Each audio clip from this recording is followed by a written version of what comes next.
Clasificación B, bajo supervisión de un adulto.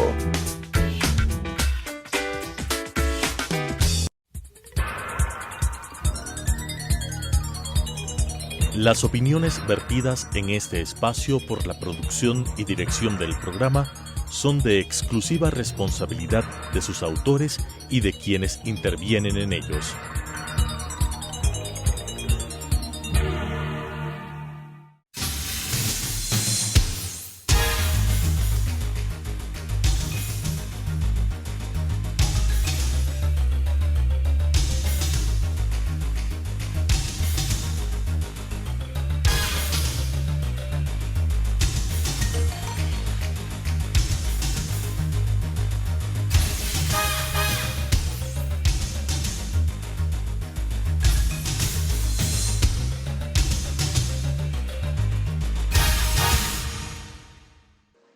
Buenas tardes, amigos, amigas. Este es Debate Jurídico, el programa del Colegio de Abogados de Pichincha, de la Federación Nacional de Abogados del Ecuador y, por supuesto, de la Facultad de Jurisprudencia de la Universidad Central del Ecuador.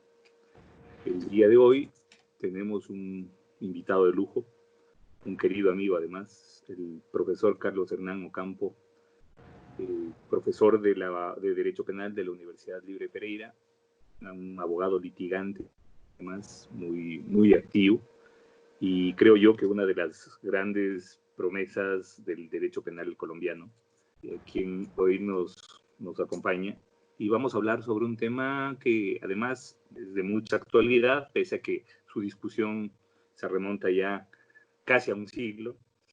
Me refiero a la teoría del error y en específico el error de tipo y el error de prohibición, que como ustedes saben fue incluido expresamente en nuestro Código Orgánico Integral Penal en el mes de diciembre de 2019. Es decir, es un tema muy novedoso para nuestro medio. Así que bienvenido, doctor Carlos Hernán. Ramiro, un saludo fraterno desde Colombia. Me siento muy honrado por tu invitación y en este momento estamos cumpliendo la orden de detención preventiva domiciliaria que nuestros gobiernos han señalado. Ah, sí, no toca más. Bueno, entremos un poquito a la materia. ¿Qué es el error en derecho penal? Sí, Ramiro, yo primero quisiera hacer algunas reflexiones sobre que el error realmente es una de las obras más frecuentes de los seres humanos. Es decir, es esencial al ser humano, porque los seres humanos nos equivocamos todos los días y eso es finalmente el error, una equivocación. Alguna vez escuchaba yo que se decía que no debíamos esconder nuestros errores. De hecho, las personas se hacen sabias a partir de las equivocaciones. Entonces, eso es una situación connatural al ser humano. Te lo digo es porque cuando uno habla de este tipo de temas o de la dogmática en general, o de la antijuridicidad, uno tiene que hablar, por ejemplo, de las causales de justificación o las causales de ausencia de responsabilidad. Y ahí hay una pregunta sobre si las justificantes deben ser expresas o simplemente deben ser abiertas o enunciativas. Entonces, si el error es de la esencia del ser humano, yo pienso que hace parte del derecho natural. Y entonces, inclusive así los errores no estén expresamente señalados en los códigos como causales de ausencia de responsabilidad, tendrían que reconocerse como parte pues, del concepto de números apertos de las justificantes. Una de los grandes debates que teníamos precisamente en las clases en el Ecuador era que el error de tipo y el error de prohibición no eran eximentes de responsabilidad en el ordenamiento jurídico. Y ya pues entiendo, yo veo con agrado que ya se ha regulado. Entonces, primero es eso, el error es de la esencia del ser humano. Mi señora, cuando yo estaba casado, me decía todos los días que haberse casado conmigo era un error. Cuando se separó, finalmente superó ese error. Entonces, en términos de vencibilidad o invencibilidad, logró superar el error. Bueno, hablemos un poco sobre el error de tipo. ¿Qué es el error de tipo? Sí, el error de tipo se ha definido o lo hemos entendido como una equivocación, una distorsión entre lo que una persona, un sujeto agente conoce, pero específicamente respecto de los supuestos fácticos que hacen parte de una descripción típica. Uno puede tener errores obvios sobre temas jurídicos, eso era otra clase de error, que es el error de prohibición, pero sí es muy importante hacer referencia a que el error de tipo es una distorsión entre lo que el sujeto piensa y realmente los hechos que constituyen la descripción del delito. Entonces, esos son los clásicos ejemplos de yo disparo pensando que le estoy disparando a un animal y resulta que en la realidad era un ser humano. Yo tengo relaciones sexuales con una persona menor de 14 años, por ejemplo, en nuestra legislación, pero era mayor de 14 años. Pienso que me estoy llevando lo ajeno. Pienso que me estoy llevando algo que es mío, pero realmente me estoy llevando lo ajeno.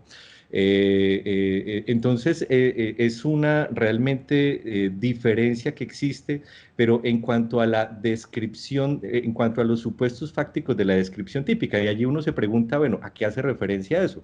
Y modernamente hacíamos, diríamos que pues es conocer que estoy realizando los elementos del tipo objetivo. Por eso tan importante la definición o la aclaración que se hace en concepto de la tipicidad y específicamente, digamos que después del finalismo en el aporte de la distinción entre tipo objetivo y subjetivo, y entonces es un error en el sujeto pasivo, activo, un error en el verbo rector, un error en los ingredientes normativos. Por supuesto que el error de tipo realmente está ubicado fundamentalmente en el dolo, ¿no? Pero esto pues es una definición muy tradicional de dolo, ¿no? Donde el dolo está conformado pues actualmente por conocimiento y voluntad. Inclusive en nuestro país, en Colombia, pues específicamente se redacta el dolo así. La gente conoce los hechos constitutivos. Justamente acá en Ecuador, en la reforma de diciembre de 2019, uno de los aspectos que se reformó fue la definición de dolo, en donde también se la define como conocimiento y voluntad. Pero bueno, ya hablaremos un poco de eso porque ¿qué es conocimiento y qué es voluntad? Y sobre eso hay multitud de interpretaciones. Inclusive grandes juristas como Luis Greco, por ejemplo, catedrático de la Alexander von Humboldt de Berlín, considera que el elemento volitivo no es necesario, que con un conocimiento de alta probabilidad es suficiente para la configuración del dolo. Pero en todo caso, estamos claros que hay un elemento cognitivo del dolo y que es justamente a eso lo que ataca el error de tipo. Sí, exactamente. Digamos que no tendríamos problemas en esa distinción, porque finalmente sí hay, yo creo que cierta claridad en que esa parte cognoscitiva del dolo, de conocer los hechos constitutivos de la infracción penal, es finalmente lo que excluiría el error de tipo.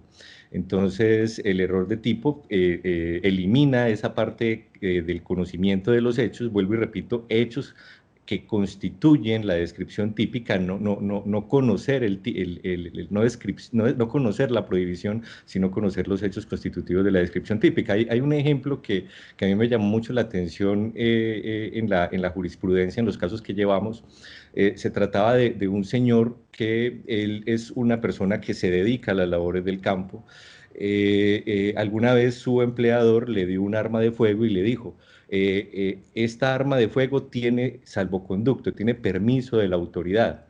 Y entonces el señor se guardó el arma y salía con su arma, inclusive fuera de la finca. Una vez fue capturado y le dijeron, por favor enséñeme el permiso. Él presentó su permiso, pero resulta que lo que tenía era un permiso no para portarla, sino para tenerla y para tenerla en otra ciudad del país. Él lo tenía en una ciudad determinada y el permiso era de tenencia en otro país.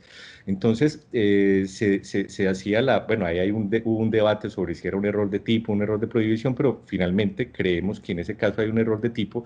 Es porque en la descripción típica del delito de porte ilegal de armas, es que sin tener permiso de la autoridad competente porte un arma de fuego.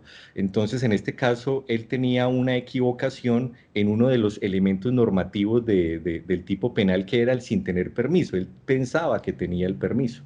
y entonces finalmente se le exoneró por el tema del error de tipo. Y bueno, ya las discusiones sobre vencibilidad o invencibilidad, sobre si yo soy capaz de superar el error. Justamente te iba a preguntar sobre esto. ¿Qué es el error de tipo vencible? ¿Qué es el error de tipo invencible? ¿Y cuáles son sus efectos? Sí, bueno, esa es una situación que es muy interesante porque cuando yo hablo de la insuperabilidad del error, mejor, cuando hablo del error vencible, es porque yo, pues se supone que si hubiese sido un poco más cuidadoso, logro superar el error. Y cuando hablo de un error invencible, es que por más esfuerzos que yo hubiese hecho, definitivamente me era imposible salir del error. Lo que pasa es que no se puede, en mi opinión, como decir de manera definitiva que cómo se aplicaría en un caso u otro, porque también depende mucho de las condiciones del sujeto y de las circunstancias en que se realizan bueno, los hechos. En este caso, estábamos hablando de una persona que se dedicaba a las labores del campo, que a duras penas sabía leer y escribir, que toda la vida había estado, digamos que en un ambiente más de agricultura. Entonces se decía, es que cuando el patrono le dijo, mire, usted tiene permiso, definitivamente él ni siquiera miró el permiso, aunque decían, pero es que pudo haber leído el permiso que supuestamente tenía y se hubiera dado cuenta que no tenía ese permiso, pero en las condiciones de él era muy difícil superar ese error. Entonces, si no era posible salir del error, podríamos estar hablando de un error de tipo invencible que lo exoneraría según lo que dice pues nuestro código, que son los efectos que se da. Pero si hubiese sido un error vencible, se dice que debe responder por los remanentes culposos. Eso es lo que ha dicho como la doctrina siempre. Y en este caso, pues inclusive habría que exonerar al agricultor porque pues no existe el porte ilegal de armas culposo, por lo menos en nuestro ordenamiento. Igual, nosotros tampoco tenemos. Siempre es esencialmente doloso. Bueno, entonces estamos claros que hay que diferenciar el error de tipo entre vencible e invencible y que cada uno de ellos tiene un efecto diferente, digámoslo así, en relación al dolo y a la tipicidad. Sí. Estamos prácticamente terminando el primer bloque de este programa. El tiempo se nos viene muy encima. Y para el segundo bloque vamos a tratar de referirnos más bien al error de prohibición. Volvemos en un momento.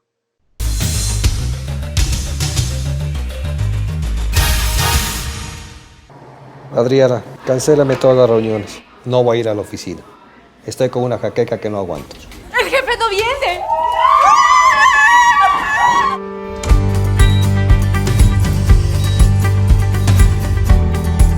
¿Estás seguro? Salió bien. Muy bien. Bueno. Cuanto antes vayas a Ecuasanitas, más rápido te curas. La empresa de medicina prepagada que cuida de ti. Ecuasanitas. Es bueno estar sano.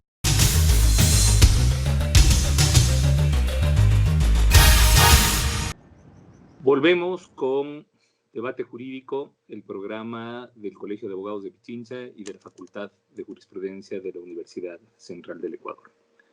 Hoy tenemos como nuestro invitado al profesor Carlos Hernán Ocampo Ortiz, profesor de Derecho Penal de la Universidad Libre de Pereira y un destacado penalista litigante en Colombia. Así que, bueno, Carlos Hernán, sigamos con nuestro tema. Vamos al error de prohibición. ¿Qué es? ¿Cuáles son sus límites, sus formas? ¿Dónde se ubica? Cuéntanos. Sí, bueno, estos temas de error de tipo de prohibición, por supuesto que tienen mucho que ver con la evolución de la dogmática jurídica y, por supuesto, con el concepto pues, de política criminal. Pero uno podría definir en principio el error de prohibición primero como un desconocimiento de la existencia de la prohibición. Es decir, es definitivamente la manera de demostrar que los principios de que el desconocimiento de la ley no sirve de excusa, pues eso no es verdad. En penal, el desconocimiento de la ley o de la prohibición sí sirve de excusa. Por supuesto, no estamos hablando de personas, pues, de casos de ceguera jurídica o de rebeldía contra el derecho, donde, pues, yo digo que no sabía que matar estaba prohibido, pero definitivamente, y volvemos a la discusión, es que los errores son de la esencia del ser humano. Y en el caso, por ejemplo, de nuestros derechos o de nuestro derecho, donde hay tantas normas, donde hay tantas leyes, pues no, es imposible conocerlas todas. Escuchaba, leía por ahí en algún texto donde se decía que si nos pusiéramos a estudiar todas las leyes no habría tiempo de infringirlas. Entonces es un poco como en principio el desconocimiento de la prohibición. Lo que pasa es que también en el error de prohibición se ha estudiado es aquellas situaciones donde yo considero que está justificado mi conducta. Es decir, yo considero que mi actuación, mi comportamiento tiene una justificación. Entonces, por eso es que los profesores de derecho hacen esas distinciones dogmáticas o teóricas entre lo que es el error de prohibición directo y lo que es el error de prohibición indirecto.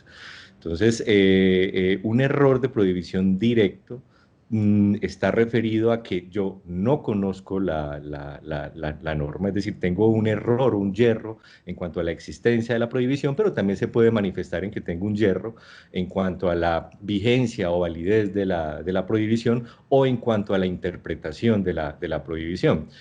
Por ejemplo, ahorita que estamos en pandemia, nuestro código, hay unos artículos que hablan acerca de la violación de medidas sanitarias o de la propagación de pandemia que yo creo que jamás se habían estrenado. Pero ahorita ya todo el mundo dice, si tú sales a la calle, entonces te vamos a imputar el delito de violación de medidas sanitarias. Antes, digamos que no teníamos conocimiento de qué era esa norma. O propagación de epidemia, pero ahorita pues está como muy de moda, entonces ya hemos actualizado nuestro conocimiento. Pero hay muchas normas en el Código Penal que puede que no conozcamos. Por ejemplo, yo recuerdo un caso de una persona que alguna vez le llegó una investigación de la fiscalía y lo estaban acusando y él decía, pero es que yo tuve relaciones sexuales con una persona que se dedica al comercio carnal, entonces él pagó por tener relaciones sexuales con una persona de 17 años.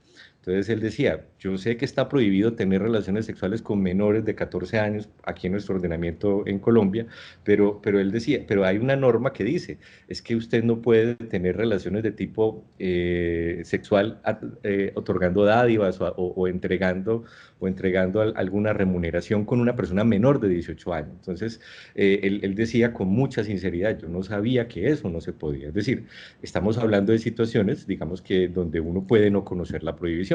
Pero ese tema de la interpretación, de tener errores en la interpretación también es una situación muy importante, porque los abogados todos los días interpretamos diferente una norma.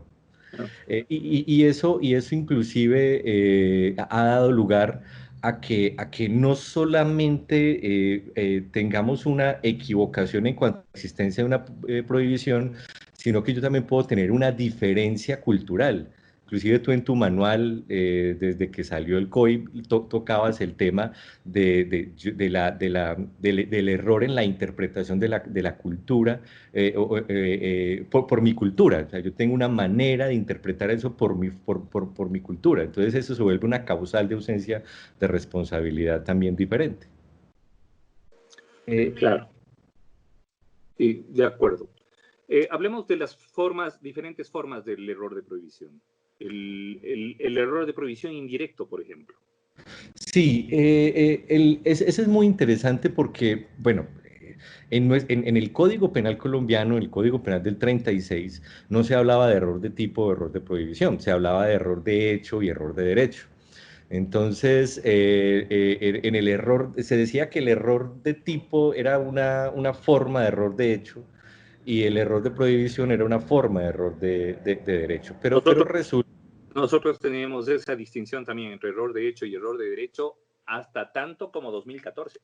Nuestro Código Penal de 1938, vigente hasta el 10 de agosto de 2014, tenía esa distinción a sí mismo. Pero ahora, recién, en diciembre de 2019, se establece expresamente el error de prohibición en el Código Orgánico Integral Penal, aunque desde mi punto de vista ya existía, aunque no estaba expresamente señalado, desde la emisión del Código Orgánico Integral Penal como consecuencia de la dogmática utilizada, porque si tú para la configuración de la culpabilidad exiges el conocimiento de la anticuridicidad del actuar, lo obvio es preguntarse qué pasa cuando no hay ese conocimiento o ese conocimiento es deficiente.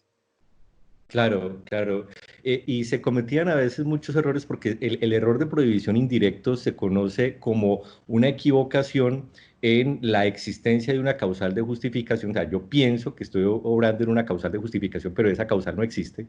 O tengo un yerro en cuanto a los límites de los elementos que estructuran la justificante, o puedo tener un error sobre los presupuestos objetivos de la justificante. Esas son como las tres manifestaciones en las cuales también se da el error de prohibición indirecto. Y si tú ves allí hay errores fácticos que puede que no sean estrictamente, digamos que de derecho, pero también hay errores, digamos que están como combinadas las dos, errores fácticos y errores jurídicos. Entonces se decía muchas veces que el error de prohibición indirecto podía ser también un error de hecho, o inclusive yo mirando la jurisprudencia de nuestro país antes, se decía que es que el error de prohibición indirecto es un error de tipo. Y entonces allí vienen como unas discusiones sobre, pues digamos que temas que no vamos a referir aquí, pero la importancia del tema de la teoría estricta del dolo, la teoría limitada del dolo, la teoría estricta de la culpabilidad y limitada de la culpabilidad. Entonces, el problema es también viene siendo, por ejemplo, si yo tengo un error de prohibición, yo no conozco una prohibición. Perdón, yo no conozco una causal de justificación. Entonces, a mí hay personas que llegan y me dicen, por ejemplo, el esposo que le falsifica la firma a la esposa. Y él dice, no, es que yo creo que por ser mi esposa puedo firmar en nombre de ella. Que está justificada ese... Claro, pero eso no está justificado. Hay personas que dicen, es que yo recibí una amenaza y entonces yo creo que está justificado defenderme, pero realmente no es así. Esa justificante no existe, ¿cierto? Y ahí viene, bueno, pero también puede ser vencible o invencible. Entonces, lo que los profesores han dicho es que cuando es invencible ese error de prohibición indirecto, en cuanto a que yo pienso que existe la causal de justificación, pues me absuelve. Pero si es vencible, ya no hay lugar a absolución y tampoco tengo que ir como referente hacia hay un remanente culposo. En nuestro código lo resuelve es disminuyendo la pena a la mitad. En ese caso, porque en cuanto a errores en los límites de las causales de justificación, nuestro código establece una rebaja expresamente de la sexta parte de la pena, y la manera como yo resuelvo el error de prohibición en los presupuestos objetivos de las causales de justificación es diferente, porque en ese es lo que se conoce como las causales de justificación en términos putativos, ¿no? Entonces, la legítima defensa putativa, el miedo insuperable putativo, el estado de necesidad putativo. Yo pienso que se dan los elementos de la justificante, los elementos objetivos, pero realmente no se dan, que es el famoso caso de yo pienso que me van a matar y mato, ¿cierto? Y mato, claro, de acuerdo. Ahora, yo recuerdo, y dime si estoy equivocado, pero me parece que hace muchos años, cuando estábamos en el externado, ya son más de 15 años creo, la Corte Suprema de Colombia decidió que el caso de la legítima defensa putativa se iba a tratar como un error de tipo y no como error de prohibición, si no estoy equivocado, acogiendo un poco, adscribiéndose a la teoría de los elementos negativos del tipo. Sí. Sí, y yo pienso que realmente no es que sea un error de tipo, Ramiro. No es. Yo creo que es un error de la Corte Suprema de Colombia. Fue un error de ellos, sí. Pero definitivamente ahí viene el entendimiento del tema de la teoría limitada de la culpabilidad, y es que por situaciones de política criminal, por hacer justicia, y en esto es muy importante una dogmática que se estudie conforme a los modelos de Estado, y en este caso nuestros estados constitucionales o Estado social de derecho, es que tiene que haber una solución humana. Entonces, en esos casos de errores de error de provisión indirecto en los presupuestos objetivos de las causales de justificación, yo le doy tratamiento punitivo de error de tipo, pero no es un error de tipo. De tal manera que si es invencible, absuelvo, y si es vencible, yo verifico si hay un remanente de culpa. Totalmente de acuerdo. Totalmente Sí, de acuerdo. Pero definitivamente sí fue una equivocación allí de la Corte. Hirsch, en su obra, hace una clarísima explicación de por qué no procede la teoría de los elementos negativos del tipo y por ende la denominada teoría limitada de la culpabilidad, que tiene como objeto justamente el tratamiento de la legítima defensa putativa, ya no en sede de culpabilidad, sino en sede de tipicidad como error de tipo. Sí, yo también creo que fue un error, ahora lo entiendo mejor que en esa época, pero sí, me parece que fue una metedura de pata de la Corte Suprema de Colombia, que normalmente es una corte bastante seria y bastante estricta en lo dogmático. Sí, yo pienso que al final de todas estas discusiones dogmáticas, lo importante era el entendimiento, por ejemplo, de que yo sepa que el error es una situación que le puede pasar a los seres humanos, y que si el derecho penal sanciona a una persona que ha cometido un error, estaría incurriendo en peligrosismos positivistas, donde yo sanciono simplemente por el resultado. Mi estimado Carlos Hernán, en televisión el enemigo siempre es el tiempo. Nos ha pasado muy rápido este programa, un programa que además ha sido muy ilustrativo, especialmente para los penalistas ecuatorianos que están interesados en profundizar un poco en el tema de la teoría del error, en el error de tipo y en el error de provisión en sus diferentes formas. Y bueno, llegamos al final con un agradecimiento. Espero que te encuentres bien, que estés procesando adecuadamente el encierro, y bueno, saludos para ti y para tu familia, que todo esté bien por allá. Ramiro, muchas gracias a ti, tu familia y a todos los hermanos y hermanas ecuatorianos por quien guardo un cariño tan grande. Muchas gracias, Carlos. Las opiniones vertidas en este espacio por la producción y dirección del programa son de exclusiva responsabilidad de sus autores y de quienes intervienen en ellos.